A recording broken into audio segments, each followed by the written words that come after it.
नमस्कार दोस्तों। जैसे हम कल बात कर रहे थे कि लौकी के जो फूल हैं उसमें परागण करने के लिए, तो ये मादा फूल है कि इसके नीचे ये लौकी बनी हुई है। तो ये इसका स्टिग्मा है जो आप ये पीले रंग का देख रहे हैं। तो ये एक मैंने नर फूल है उसको निकाला है। तो नर फूल की निशानी कल भी आपको बताई थी कि ये लंबी डंडी इसकी होगी और इसके नीचे कोई फ्रूट नहीं बना होगा।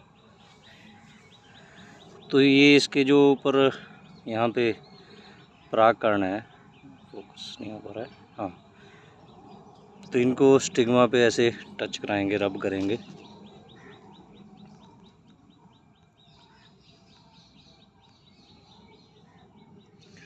तो ये YouTube से एक तरीका देखा था अभी अन्नदाना बेंगलोर में इसकी प्रॉपर तकनीक बताई जाती है, मुझे उतना आइडिया नहीं है। तो ये परागकण ये पोलिनेशन हो जाती है, मैं कामयाब हो जाता हूँ।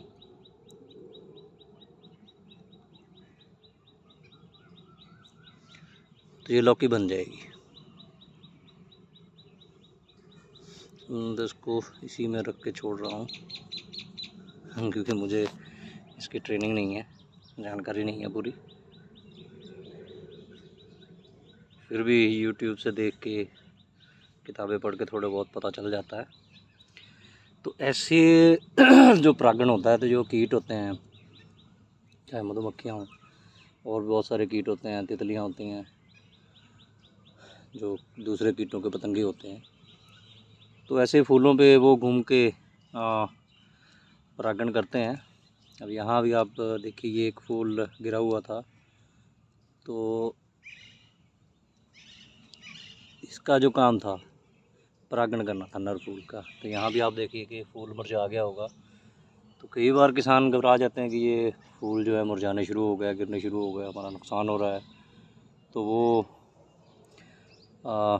दवाइयाँ लेने के लिए, जिसको जहर को दवाइयाँ ही बोलते हैं यहाँ वैसे, कि कोई बीमारी लग गई है, कुछ प्रॉब्लम आ गई है, तो उस पर ख़र्चा कर देते हैं। वो डर होता है मन में। तो इस तरह से अगर आप परागण करेंगे अभी यहाँ मक्खियाँ नहीं आनी शुरू हुई हैं, तो जब मधुमक्खियाँ या और जो कीट हैं उनके आने से पहले पहले अगर कर दोगे तो पर परागण नहीं होगा।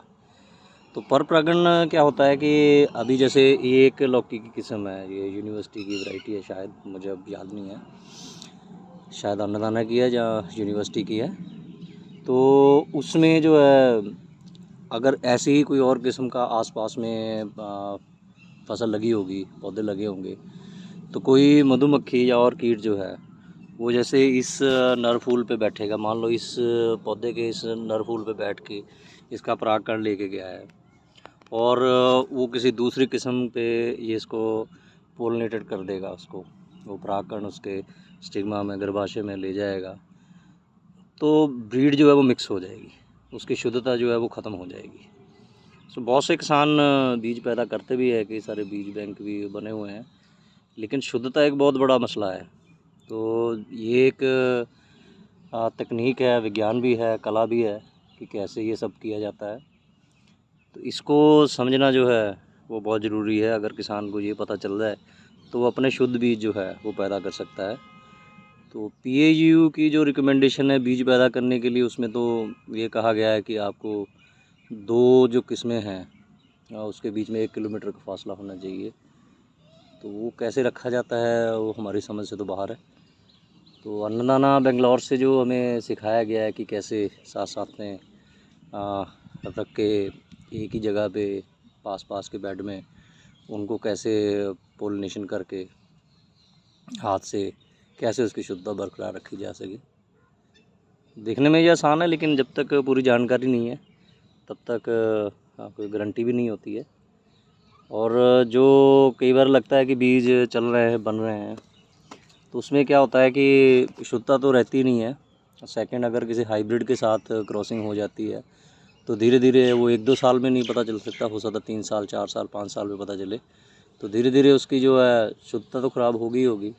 लेकिन हाइब्रिड के साथ क्रॉसिंग होने की वजह से वो बीज जो है वो नपुंसक भी बन सकता है। तो तजर्बे ज़रूर कीजिए, किताबें पढ़िए, जानकारी लीजिए, यूट्यूब पे बहुत सारे वीडियो हैं। तो हम ट्राई कर रहे हैं कि किसान जो हैं वो बेंगलोर में अन्नदाना में गुड ट्रेनिंग अगर ले सकें। पैसा ज़रूर खर्च होता है, लेकिन आप खुद सोचिए कि ये ट्रेनिंग एक बार आपने लेनी है और पूरी ज़िंदगी जो है वो आपने अपने बीज पैदा करने हैं। बीज का व्यापार भी कर सकते हो और कंपनियों के चुंगल से आप बच सकते हो। अभी जैसे हम देख रहे हैं कि हमें PAU से भी जो देसी बीज हैं वो आसानी से नहीं मिल पा रहे हैं। तो अपने बीज होंगे तो हमें किसी की मिन्नत नहीं करनी पड़ेगी, किसी के एहसान की वेट नहीं करनी पड़ेगी। तो अपने बीज आप खुद तैयार कीजिए। तो इसीलिए हमने अपने खेती अपने बीज एक मुहिम शुरू की है। तो 15-16 किसान जो हैं वो ट्रेनिंग ले चुके हैं। तो धीरे धीरे हम इसको इस्टेब्लिश करेंगे। तो 1-2 साल में जब हमारा बीज बैंक तैयार हो जाएंगे तो और किसानों को भी ट्रेनिंग दी जाएगी।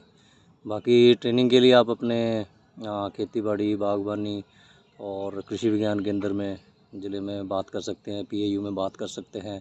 आपके पास में कोई PAU का रिसर्च स्टेशन है, वहाँ पे आप बात कर सकते हैं। तो कोशिश ज़रूर कीजिए। ऐसा नहीं है कि ट्रेनिंग नहीं मिलती है, लेकिन आपको कोशिश करनी पड़ेगी। तो अभी थोड़ा नर और मादा फूल भी देख लेते हैं।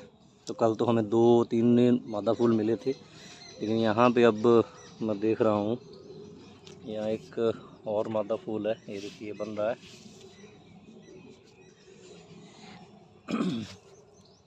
ये यहाँ पे बन रहा है। इसको मैंने अभी कोई 2G 3G कटिंग कुछ किया नहीं है, तो ये फूल बनने शुरू हो गए हैं। यहाँ पे भी मैंने देखा था एक, यहाँ पे है।